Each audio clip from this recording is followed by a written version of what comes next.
Gracias, amigos de La Silla Rota. Estamos una vez más en estas conversaciones sobre asuntos de la vida pública y asuntos que nos interesan a los ciudadanos, que están relacionados con la política, con la sociedad, con los asuntos de nuestro devenir diario. En esta ocasión tenemos como invitado, y le agradecemos mucho por la disposición, por hacerse tiempo para platicar con nosotros, con Daniel Feinstein, que es rector de la Universidad Hebrea, y con él vamos a platicar acerca de un asunto que podría parecer un simple onomástico, pero es una cuestión que tiene un significado mucho más profundo, y de eso es de lo que hablaremos a continuación. Daniel, muchas gracias por hacer el tiempo y por compartir estos momentos con nosotros. ¿Por qué no platicamos, por qué no entramos en materia directamente y hablamos en mayo, en 7 o 9 de mayo, de acuerdo con el historiador que se consulte, se conmemora el aniversario de la rendición de Alemania en la Segunda Guerra Mundial, del fin, digamos, de la guerra en Europa, ¿no? Pero decía, esta es una fecha que me parece que va mucho más allá de lo onomástico, de la recordación de un acontecimiento de los que en ocasiones se nos quedan como para memorizar en la escuela. Esto tiene una mayor significación. Representa el término de un conflicto en el que murieron millones de personas, pero particularmente en el que se desarrolló una estrategia para acabar con un pueblo. ¿Qué significado tiene este conflicto, Daniel? Bueno, muchas gracias por recibirme en este espacio.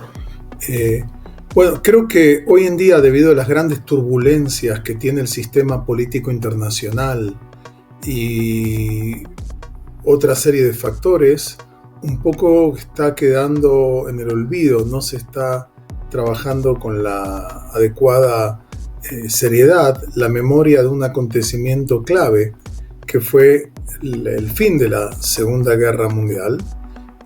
Para que todos sepan, la Segunda Guerra Mundial fue un conflicto en el que trastocó el orden global realmente, tanto europeo, pero también en Asia, en África, tuvo impacto también en las Américas. Es un conflicto que va a generar entre 60 y 70 millones de muertos. Es un conflicto en el que vamos a ver que la mayoría de las víctimas son víctimas civiles, no militares, y dentro de ese contexto se va a producir el Holocausto o la Shoah, que se da aprovechando todo el clima y que se generó en la Segunda Guerra Mundial. La Segunda Guerra Mundial es un conflicto que tiene que ver también con un conflicto anterior, que es la Primera Guerra Mundial, entre 1914 y 1919, una guerra que va a generar la desintegración de 4 imperios multinacionales, multiétnicos que organizaban la política, la cultura de Europa durante muchos siglos: el Imperio Austrohúngaro, el Imperio Alemán, el Imperio Zarista, el Imperio Otomano, y quedaron sin resolver una serie de temas ahí, tal es así que algunos historiadores hablan de la Guerra Civil Europea 1914-1945.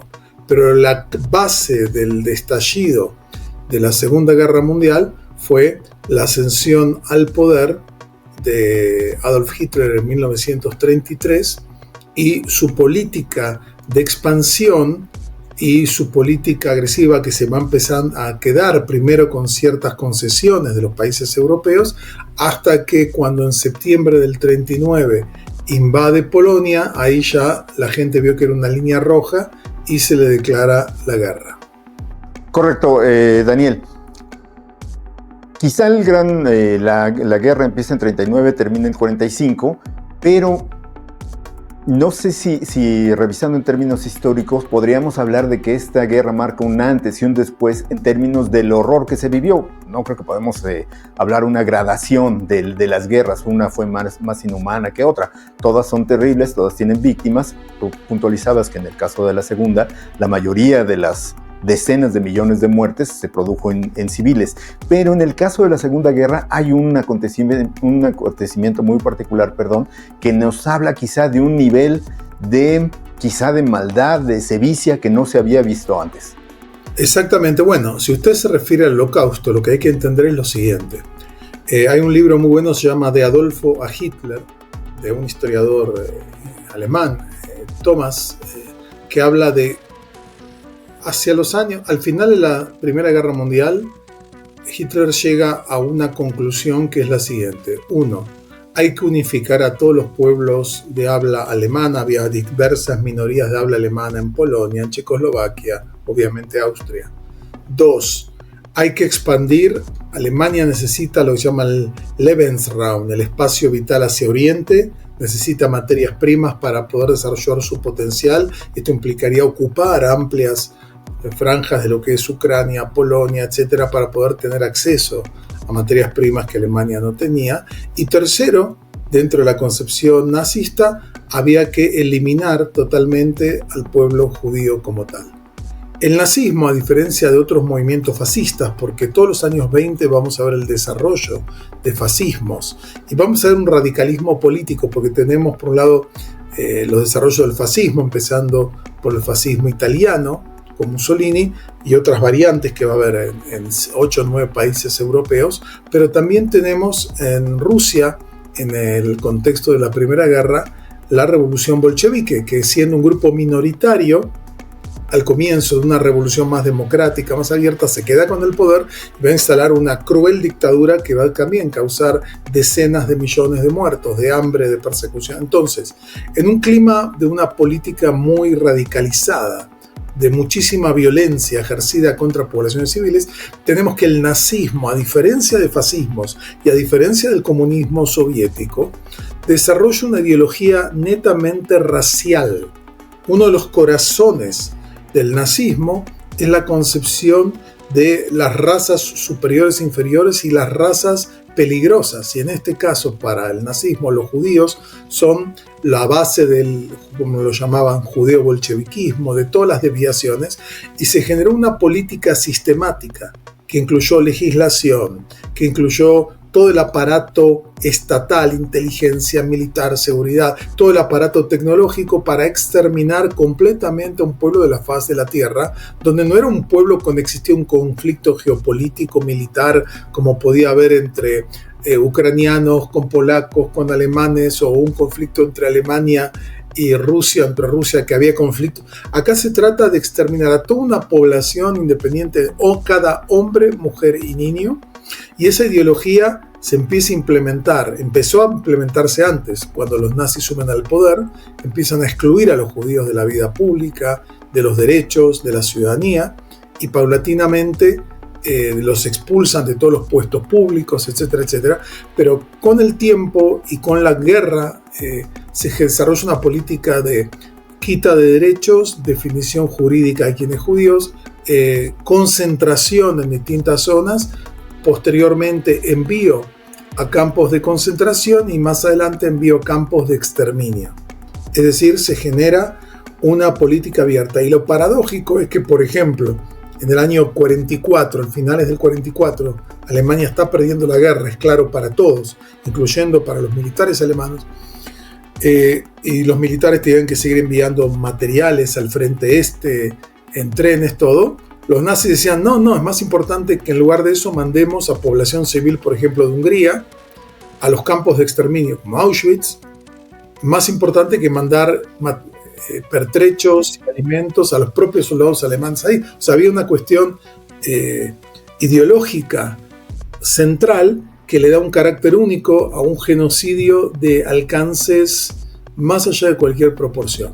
Muy difíciles de describir, ¿no? Lo que conocimos, lo que se conoció después. Bueno, los horrores, exacto. En el Holocausto van a ser asesinadas aproximadamente 6 millones de judíos y más o menos 1 millón más de personas que entraban en categorías indeseables. Primero los nazis empezaron eliminando en la propia Alemania programas de eutanasia, eliminando a los enfermos, aquellos que también por una idea racial, de rediseñar con ejes raciales a la sociedad, había que deshacerse de los enfermos, tanto mentales como de otro tipo. Después se implementa básicamente el foco en el centro del nazismo, que es el exterminio de todos los judíos, independientemente de su concepción, incluyendo gente que ya era hacía 2 generaciones católicos o protestantes. Para los nazis eso no importaba. Y empieza un sistema que se va desarrollando de distintas formas, donde 1 millón de personas son asesinados a través de lo que se llama el holocausto por balas, es decir, fusilados, asesinados en forma brutal en bosques, en pantanos, particularmente de Europa Oriental, y después más adelante se empiezan a buscar un mecanismo más eficiente, y ahí se construyen los campos de exterminio. Había campos de concentración de mucho antes, donde se ponía prisioneros, se los hacía trabajar en condiciones infrahumanas, donde muchos morían de hambre, de enfermedades, pero el campo de exterminio es algo diferente. Es un campo cuya misión es básicamente exterminar rápidamente, a un bajo costo, a miles de personas en forma diaria, ¿no? El más grande, el símbolo, es Auschwitz, que era un complejo, Auschwitz-Birkenau, un complejo de 9, 10 campos por lo menos, algunos que tenían funciones de producción de elementos para la guerra, pero básicamente ahí estaban las cámaras de gas, los hornos crematorios, pero había otros más, y eso es algo profundamente documentado como tal, y hay que ver el lugar. Yo estuve en estos lugares para ver el alcance del horror, ¿no? El alcance de un horror, de una inhumanidad pocas veces vista con anterioridad.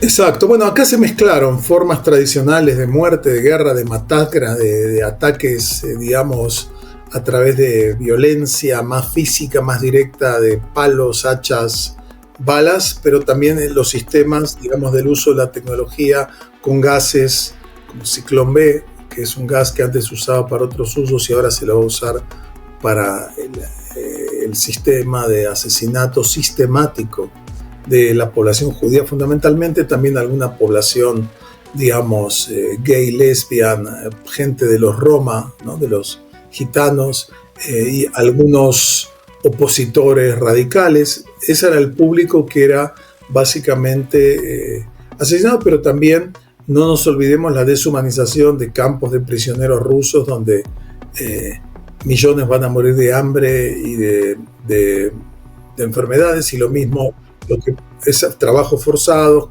casi sin alimentación, en condiciones absolutamente miserables. Y tampoco hay que olvidarse también de los horrores de la Segunda Guerra en el teatro asiático, donde ahí los que tienen esa ideología radical, aunque no era igual que la de los nazis, eran los japoneses, que era la gran potencia colonial, y solamente en China van a producir más de 10 millones de muertos por hambre, por violencia, también un horror atroz, ¿no? Que a veces uno se olvida cuando analiza la Segunda Guerra Mundial y se focaliza más en el teatro europeo, digamos, ¿no? Pero también el teatro asiático se vivieron horrores terribles, ¿no? Pero sin duda una cosa son crímenes de guerra y otra cosa es un holocausto sistemático. Y esto, de vuelta, no hace falta explicarlo. Cuando uno lo ve en el lugar, visita, entiende el mecanismo, ve lo que ha ocurrido, y de vuelta no tiene nada que ver con los judíos. Cuando uno llega a Auschwitz, Auschwitz es un museo nacional polaco. No es un museo judío, no es un museo de otros lados. Para Polonia, que de vuelta, el holocausto es un proceso alemán, no polaco. Los nazis ubicaron en Polonia una cantidad de campos, como Treblinka, como Auschwitz, porque desde el punto de vista geográfico era adecuado. También había gran población judía. En Polonia había un poco más de 3 millones de judíos que van a ser asesinados, prácticamente del 95-96% de la población, y se los va a traer de distintos lugares del mundo, incluyendo de África, del norte de África, de Grecia hasta Auschwitz, para ser exterminados, ¿no? Pero cuando uno se da cuenta de esto, entonces distingue muy claramente, y no hace falta nada de teoría, lo que es guerra, el horror de la guerra, los crímenes que a veces se generan en la guerra, y la diferencia con un genocidio sistemático que tiene una ideología en primer lugar, en segundo lugar la forma en que se encara el blanco, que son básicamente la población civil, ¿no? Y el caso del holocausto, que por poco cumple su cometido total, porque de los 9 millones de judíos de Europa quedaron menos de 3. Y muchos en un estado atroz. Se salvaron los que vivían en países que no fueron ocupados por los nazis, o algunos países que, a pesar de compartir, ser socios de los nazis durante la guerra, no le entregaron a su población judía, como Bulgaria, por ejemplo, es el caso más interesante. Dinamarca es un caso también interesante, pero era una población pequeña. En cambio, en Bulgaria salvaron más de 40.000 judíos, o aún Hungría, que no, con un régimen fascista y de derecha que trata mal a la población judía, pero no se la entregan a los nazis. Recién cuando cae el régimen del mariscal Horthy en el año 44, cientos de miles de judíos húngaros que se habían salvado son enviados en trenes en un plazo muy corto de 3 meses y son prácticamente asesinados todos los judíos que habían quedado en Hungría. Bien, Daniel, demos un salto, digamos, de 80 años y tomemos quiero utilizar una palabra que usted mencionó, que es la del olvido. ¿Siente que este asunto terrible está olvidado, que hemos pasado por alto su significado, sus consecuencias y que es un acontecimiento que deberíamos de tener mucho más presente? Y si es así, ¿por qué cree que se está imponiendo el olvido? Bueno, yo diría que la memoria del Holocausto es una memoria problemática. Si uno ve lo que pasa en Europa después de la guerra y después de las dictaduras comunistas, cada país trata de elaborar lo que pasó de distintas formas. Si uno ve, por ejemplo, Alemania, un ejemplo, el país de los perpetradores por excelencia, en Alemania se ha hecho un enorme esfuerzo educativo para asumir y educar a las generaciones acerca de lo que pasó. Hay museos en todos lados, hay carteles en todas las calles, uno lo ve permanentemente, particularmente lo que era Alemania Occidental, ahora ya una Alemania unificada. O sea, hay países que tienen una problemática, por ejemplo los polacos, porque Polonia por un lado fue una víctima terrible del nazismo, y es verdad, y fue la sede de la mayoría de los campos, pero al mismo tiempo hubo una participación de sectores de la sociedad polaca que contribuyeron a este proceso. También hubo resistencia de sectores polacos contra eso. Entonces, la memoria de la Shoah es problemática, por un lado, eso hay que reconocer. Ahora, es la catástrofe humana tal vez más documentada de la historia. Existen cientos de museos acerca de la Shoah en toda Europa y fuera de Europa, que en México tenemos también, en muchos lugares. El Museo Memoria y Tolerancia, que queda justo frente al hemiciclo a Juárez, en el centro histórico. O sea, es decir, en casi todo el mundo, en propio Washington, está el famoso Museo Nacional del Holocausto, en el Mall, en el centro, digamos, de los museos más importante de Washington. Sí, pero uno puede ver en Europa, en casi todos los países, incluyendo países, hasta en Japón, en distintas zonas del mundo hay museos, hay películas. Fíjese usted la cantidad de películas que han ganado el Oscar conectadas con el tema de la Shoah, El hijo de Saúl, La lista de Schindler, y así uno puede agregar numerosas películas que cada año hay novelas. O sea, el tema no está olvidado. Pero creo que lamentablemente el Holocausto no fue el final. Algunos pensadores planteaban, como el gran sobreviviente del Holocausto y Premio Nobel de la Paz, Elie Wiesel, que él dedicó su vida a transmitir el mensaje de esperanza contra los odios contra esta situación. Elie Wiesel plantea que él hizo una pregunta muy clave. El Holocausto la Shoah fue un principio, un fin. Y lamentablemente no fue el fin, porque después del Holocausto tuvimos en la propia Europa lo que pasó en Bosnia, en Serbia, en toda esta zona, vemos lo que pasó en Europa, lo que pasó hasta en otras zonas. En la ocasión de esta conmemoración, Daniel, ¿qué es lo que podríamos hacer? ¿Qué es lo que tendríamos que tomar como enseñanza, como ejemplo, precisamente para insistir en la necesidad de que hechos como este no se repitan? Bueno, mire usted, hay un hecho que es, por un lado, diría positivo, que es que hace ya algunos años las Naciones Unidas, en forma unánime, la Asamblea adoptó una fecha en febrero, que el día que coincide con la liberación del campo de concentración de Auschwitz por el Ejército Rojo, el Día Internacional de Conmemoración del Holocausto. Y ese día se hacen en todo el mundo, en parlamentos, en universidades, en centros culturales, en museos, una fecha de recordación. La recordación no es solo, digamos, una recordación de las víctimas para llorar a sus muertos, ¿no? Como en mi caso, yo, digamos, encontré en el Museo de Auschwitz, hay una parte que hay un libro, que no es un libro, es como una cosa gigantesca que tiene como más de 4,5 millones de nombres de gente documentada que fue asesinada. Ahí encontré varios nombres de los hermanos de mi abuelo que fueron asesinados. Y yo pienso directamente, puedo hablar de más de 100 familiares directos que fueron asesinados porque no tuvieron la suerte de emigrar antes o de encontrar un refugio en ese momento. Creo que el mensaje tiene que ser un mensaje de combatir los discursos de odio, en primer lugar. En segundo lugar, buscar generar estrategias de diálogo, de comprensión, de conocimiento entre culturas diferentes, pueblos diferentes, religiones diferentes. Buscar, por otro lado, mecanismos políticos, jurídicos, que la idea era un poco que Naciones Unidas haga eso. Pero lamentablemente Naciones Unidas no han logrado evitar todo tipo de conflictos de todo tipo, no necesariamente genocidios, pero otro tipo de situaciones. No ha tenido la estructura política, la capacidad, no sé cómo llamarlo, ha sido sujeto a intereses geopolíticos que no siempre actúan en aras de la justicia. Entonces, sea cual sea la causa, porque uno puede decir esto, radicalmente el ser humano es un ser violento, es una especie realmente violenta. Y particularmente el siglo XX ha sido tal vez uno de los siglos más violentos de la historia. Un siglo que, como decía Hobsbawm, citando a otros historiadores, es el siglo más corto y más violento, porque nace realmente en 1914 y termina en el 89, con la caída del muro de Berlín, a nivel histórico.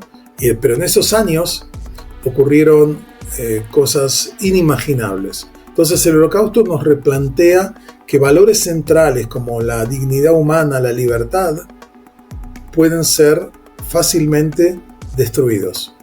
Y por eso hay que poner mucho cuidado en la defensa de la democracia, en la educación política de la gente. Hoy en día vemos una nueva ola posliberal en el mundo, donde gobiernos populistas, de izquierda, de derecha, no importa, tienen la misma concepción, quieren limitar la diversidad de los poderes políticos dentro del Estado, buscan controlar y regular la vida de las personas más allá, tratando de meterse en la vida privada de las personas. Desarrollan discursos nacionalistas de odio, hoy en día los nuevos tribalismos que vemos. Y de vuelta, esto no tiene que ver ni con izquierda ni con derecha, tenemos ejemplos en todos los lados, ¿no? Los nacionalismos. En el país más poderoso del mundo lo ve. Exactamente, tenemos un gobierno que está amenazando estructuras democráticas que durante mucho tiempo fueron el pilar y el motivo del gran defensor del mundo libre. Hoy en día vemos intentos, pero lo vemos, como digo, lo vemos en América Latina, en Estados Unidos, en Europa, en Asia. Es decir, hoy en día la democracia está en un momento de extrema debilidad. Eso no quiere decir que vamos hacia sistemas fascistas necesariamente, pero sí significa que tal vez el mundo liberal, con derechos, libertades muy amplias, tal vez no va a continuar en un futuro. Y es muy lamentable, porque cada una de estos temas fueron conquistas que los pueblos llevaron a cabo como tal, y esto implica también, digamos, que las grandes causas, a veces usando las banderas de la justicia, o usando, como lo hizo en su momento el comunismo y otros, usan banderas muy nobles en aras de la búsqueda de la nueva grandeza, de la patria, etc. Y lo que realizan es destruir finalmente o debilitar las estructuras que permiten la convivencia humana, ¿no? Entonces es muy triste lo que estamos viendo. Muy bien, pues además de agradecer una vez más, Daniel, quiero preguntarle si hay algo que agregar, algo que sería necesario puntualizar de cara a este acontecimiento o a que se cumple un aniversario de este acontecimiento. Mire, creo que de vuelta, ahora se dieron ciertos hechos que un poco nos distrajeron, tal vez el fallecimiento del Papa Francisco, las crisis económicas creadas por las nuevas políticas de Trump y en general un replanteamiento del orden político de la Alianza Atlántica, de otros modelos, la obscena desigualdad social que vemos a nivel global. O sea, hay muchos fenómenos que realmente nos afectan. Creo que hay que apostarle a la educación, hay que apostar a la democracia, hay que apostar a los valores humanos, a los derechos humanos, pero no desde una perspectiva partidista, no desde una visión utilitaria a nivel político. O sea, defiendo los derechos políticos de los que me conviene, no de todos. Y los derechos humanos son universales. O son de todos o no son de nadie. Yo creo que es muy importante tomar en cuenta, estudiar, conocer lo que pasa, cómo una sociedad enloquece. O sea, Alemania nada, Alemania es el gran centro cultural científico del mundo en los años 20, 30. Artístico. Exacto, y hoy en día, y cómo una ciudad puede enloquecer desesperada por la violencia, por el caos económico, y dejar el poder en minorías extremas que al final, porque los nazis nunca fueron mayoría, ni siquiera en las últimas elecciones libres que hubo, pero cuando un grupo extremista toma el poder democráticamente, la idea es, ahora no lo suelto más. Y esa es parte de esta estrategia de estos grupos que toman el poder democrático para destruir el poder democrático desde adentro. Entonces es algo muy preocupante y hay que estar alertas.